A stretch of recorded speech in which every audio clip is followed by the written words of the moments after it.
안녕하세요. 사연을 시작하기에 앞서 구독과 좋아요 부탁드려요. 감사합니다. 사연 시작해 볼게요. 저는 29살의 남편과 결혼했어요. 연애 2년 끝에 결혼을 결심했죠. 남편은 홀시어머니와 함께 살고 있었는데 형편이 그리 좋은 편은 아니었어요. 시댁에서 결혼 자금을 지원받을 수 있는 상황이 아니었고 남편이 모아둔 돈이라고는 고작 2천만 원이 전부였죠. 다행히 저희 친정에서 1억을 지원해 주셨어요. 부모님께서 딸의 결혼이라고 기꺼이 내어주셨죠. 저도 그동안 모아둔 돈이 있었고 부모님이 지원해 주신 1억을 합쳐서 전세 보증금 1억 5천에 전세집을 마련했어요. 나머지 돈은 혼수와 결혼식 비용으로 들어갔고요. 저희는 맞벌이 부부였어요. 저는 회사에서 월 260만 원 정도 받았고 남편은 월 280만 원 정도 벌었죠. 그런데 결혼 전부터 시어머니의 태도가 좀 이상했어요. 저를 볼 때마다 자기 아들이 아깝다는 식으로 말씀하시더라고요. 처음엔 농담인 줄 알았어요. 하지만 만날 때마다 똑같은 말씀을 하시니까 점점 제가 정말 부족한 사람인 것 같은 기분이 들더라고요. 시어머니는 저만 보면 깎아내리기 바빴어요. 제가 요리를 하면 간이 안 맞다, 청소를 하면 구석구석 안 했다, 옷을 입으면 색깔이 이상하다. 뭘 해도 마음에 들지 않으시는 것 같았죠. 결혼 후 4개월 만에 아이가 생겼어요. 기쁜 일이었지만 한편으로는 걱정도 됐죠. 임신 9개월쯤 됐을 때 저는 퇴사를 했어요. 제가 하던 일이 디자인 회사 소속 프리랜서였는데 특성상 육아휴직이 안 되는 구조였거든요. 계속 일하려면 출산 직전까지 그리고 출산 직후부터 바로 일해야 하는 상황이었어요. 배가 불러오면서 체력적으로도 힘들었고 아이를 위해서라도 퇴사가 불가피했죠. 남편의 월급 280만 원으로 살아가기에는 여유롭지 않았어요. 왜냐하면 매달 시어머니께 용돈을 100만 원씩 드렸거든요. 제가 퇴사하면서 시어머니께 용돈을 당분간 못 드릴 것 같다고 조심스럽게 말씀드렸어요. 그러자 시어머니는 난리를 치셨어요. 지금까지 받던 돈을 왜 못 주냐고, 제가 일 그만둔 게 자기 잘못이냐고 화를 내셨죠. 사실 시어머니는 일을 못 하시는 분이 아니었어요. 원래 식당에서 주방 보조 일을 하셨는데 저희가 결혼하고 나서 그만두신 거였거든요. 아들이 결혼했으니 이제 용돈 받으면서 편하게 살겠다고 하시면서요. 제가 그러시지 말고 다시 일 좀 하시면 안 되냐고 조심스럽게 여쭤봤지만 시어머니는 지금까지 얼마나 고생하며 살았는데 이제 와서 또 일하라고 하냐며 더 화를 내셨어요. 결국 남편과 상의해서 용돈을 70만 원으로 줄였어요. 그래도 빠듯할 수밖에 없었죠. 아이가 태어나고 나서는 정말 힘들었어요. 출산의 고통도 고통이지만 그 후가 더 지옥이었어요. 밤낮 없이 우는 아이를 안고 달래는 일, 이 시간마다 수유하느라 잠도 제대로 못 자는 날들, 온몸이 쑤시고 아픈데도 집안일을 해야 하는 현실이 버거웠죠. 그런데 남편은 육아나 집안일에 전혀 도움을 주지 않았어요. 퇴근하고 오면 소파에 누워서 핸드폰만 보거나 TV만 봤죠. 제가 아기 안고 있으니까 설거지 좀 해달라고 하면 피곤하다고 내일 하면 안 되냐고 했어요. 제가 도와달라고 하면 남편은 자기도 회사에서 일하느라 피곤한데 그 정도는 제가 하면 된다고 했어요. 저는 밥도 제대로 못 챙겨 먹었어요. 아기 재우고 나면 바로 설거지하고 청소하고 빨래하느라 정신이 없었거든요.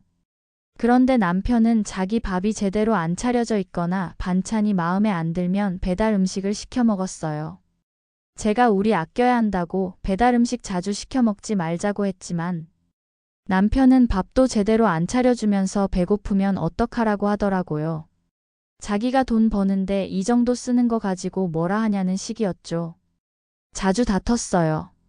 제가 도와달라고 해도 남편은 듣는 둥 마는 둥이었죠. 자기는 돈 버는 사람이니까 그런 건 제가 해야 한다는 식이었어요. 누가 보면 떼돈 벌어다 주는 줄 알겠어요. 돈 버는 생색이란 생색은 다 내고 제가 생활비가 빠듯하니까 좀 아끼자고 하면 자기가 벌어다 준 돈 다 뭐 했었냐고 따지기까지 했어요. 매달 200만 원 넘게 주는데 도대체 뭐에 쓰냐고, 혹시 몰래 뭐 사는 거 아니냐고 의심까지 하더라고요. 그러다 어느 날 남편이 갑자기 말도 없이 일을 그만뒀어요. 퇴근 시간이 훨씬 지났는데도 집에 안 들어오길래 무슨 일인가 했더니 밤 10시쯤 돼서야 들어오더니 회사 그만뒀다고 하는 거예요. 상사랑 트러블이 있었는데 도저히 못 다니겠다고 했죠. 머리가 하얘지는 것 같았어요. 지금도 빠듯해서 친정에서 가끔 도움을 받고 있는 상황인데 남편이 일을 그만두다니. 앞으로 어떡하냐고 물었더니 남편은 다른 데 알아볼 테니 좀 쉬다가 하겠다고 하더라고요. 막막했어요. 저는 아이 낳고 산후조리도 제대로 못하고 매일 집안일에 육아에 정신없이 사는데 남편은 말도 없이 일까지 그만두고 앞으로 뭘 먹고 살자는 건지 막막했죠. 처음 며칠은 남편이 정말 구직 활동을 하는 줄 알았어요. 아침에 일어나서 씻고 나가는 것 같았거든요. 그런데 알고 보니 PC방에 가서 게임을 하고 있었던 거예요. 낮에 친구가 우연히 남편을 PC방에서 봤다고 전화가 온 거죠. 남편에게 물었더니 잠깐 스트레스 풀려고 그랬다고 하더라고요. 지금 그럴 때냐고, 빨리 일자리 알아봐야지 않냐고 했더니 알았다고, 내일부터 제대로 알아보겠다고 했어요. 하지만 남편은 달라지지 않았어요. 점점 생활 패턴이 무너지더니 밤낮이 바뀌기 시작했어요. 밤새 게임을 하고 낮에는 자는 거예요. 깨워서 일 좀 구하라고 하면 짜증을 내면서 시끄럽다고 좀 자게 내버려 두라고 소리를 질렀죠. 다행히 친정에서 계속 도와주셔서 당장 굶지는 않았어요. 하지만 이런 식으로는 안 되겠다는 생각이 들었죠. 제가 다시 일을 해야겠다고 결심했어요. 그런데 아이가 아직 돌도 안 지났어요. 어린이집에 보내기에는 너무 어렸죠. 제가 고민하는 걸 보신 친정 엄마가 아이를 돌봐주시겠다고 하셨어요. 엄마가 봐줄 테니 제가 일해야 살 수 있지 않냐고 하시면서 그 한심한 놈은 도무지 정신을 못 차린다고 한숨을 쉬셨어요. 그때 친언니가 제안을 했어요. 언니는 원래 요리를 좋아했고 카페 창업을 꿈꿔왔거든요. 언니가 샌드위치랑 샐러드 파는 가게를 하려고 하는데 저도 같이 할 생각 있냐고 물었어요. 언니는 자본이 있고 저는 디자인도 할 줄 알고 센스도 있으니 잘 될 것 같다고 하더라고요. 언니가 미천은 다 될 테니 대신 수익 배분을 6대 4로 하자고 했어요. 언니가 6, 저는 4를 가져가는 조건이었죠. 저는 언니의 제안을 받아들였어요. 달리 방법도 없었고 무엇보다 언니와 함께라면 할 수 있을 것 같았거든요. 저희는 열심히 발품을 팔았어요. 주거 지역과 가까우면서도 유동인구가 많은 곳을 찾아다녔죠. 한 달 정도 돌아다닌 끝에 적당한 곳을 찾았어요. 새로 개발된 아파트 단지 근처였는데 젊은 부부들이 많이 이사 왔다고 했어요. 보증금과 월세가 부담이 되긴 했지만 위치가 좋았어요. 저희는 샌드위치와 샐러드를 메인으로 팔기로 했어요. 요즘 사람들이 건강한 음식을 찾는 추세라 시장성이 있을 거라 생각했거든요. 언니는 센스가 있어서 메뉴 개발을 잘했어요. 가게 오픈하고 처음 한 달은 정말 힘들었어요. 손님이 많지 않았거든요. 하지만 저희는 포기하지 않고 아파트 단지마다 전단지를 돌렸어요. 그리고 오픈 이벤트로 샐러드를 할인해서 팔았죠. 맛본 사람들이 맛있다고 재방문하기 시작했어요. 2달째부터는 단골 손님이 생기기 시작했어요. 특히 아기 엄마들이 많이 찾아왔어요. 출산하고 관리하려고 샐러드를 먹는 분들이 많았거든요. 그때 언니가 좋은 아이디어를 냈어요. 이유식도 함께 팔면 어떻겠냐고요. 저희는 바로 이유식 메뉴를 개발했어요. 신선한 재료로 만든 건강한 이유식이었죠. 입소문이 나면서 주문이 폭발적으로 늘어났어요. 아기 엄마들은 자기 샐러드 사러 왔다가 아이 이유식도 함께 사갈 수 있으니 편리했어요. 오픈한 지 6개월쯤 됐을 때 저희는 아파트 단지에 이유식 정기 배달 서비스를 시작했어요. 매주 월요일과 목요일에 신선한 이유식을 배달해주는 시스템이었죠. 반응이 정말 좋았어요. 바쁜 엄마들이 너무 편하다고 입소문을 냈고 가입자가 계속 늘어났어요. 저희는 홍보에도 엄청 신경 썼어요. 그렇게 점점 매출은 늘어갔어요. 운이 좋았던 건지 하늘이 정말 간절한 제 마음을 알아준 건지 장사한 지 1년도 안 돼서 완전히 자리를 잡은 거예요. 언니와 나눠 가져도 제가 가져가는 돈이 맞벌이하던 남편과 제 월급을 합친 것보다도 훨씬 많았어요. 그런데 남편은 제가 일을 해서 그런지 더 나태해졌어요. 여전히 일도 안 구하고 게임에 빠져 살았어요. 친정 엄마도 엄청 마음에 안 들어 하셨죠. 제가 일 안 할 거면 애 맡기지 말고. 자기가 보라고 해도 남편은 자기는 계속 일 구하고 있다고 그럴 수 없다고만 했어요. 친정 엄마는 뭘 믿고 애를 맡기냐고 집 앞도 혼자 못 챙겨 먹는 노만태라고 화를 내셨어요. 그런데 시어머니는 제가 장사가 잘 되자 바로 용돈을 달라고 하더라고요. 처음에는 넌지시 돈이 필요하다고 하시더니 점점 노골적으로 돈을 요구하셨어요. 제가 바빠지면서 매일 다음날 재료 준비해 놓고 정리하느라 늦어졌거든요. 그런데 시어머니가 몇 번 가게에 와서 보시더니 장사 잘 된다고 얼마나 버는 거냐고 은근슬쩍 계속 물으시더라고요. 어느 날 남편 생일이라고 저희 집에서 밥을 먹게 됐어요. 시어머니가 오셨는데 밥을 먹다 말고 갑자기 말씀하시는 거예요. 이제 장사도 잘 되니까 월 300씩 용돈 보내라고요. 이게 다 자기 아들 덕이라면서 자기도 효도 좀 받아보자고 하시더라고요. 어이가 없었어요. 남편은 지난 1년 동안 집에서 게임만 했어요.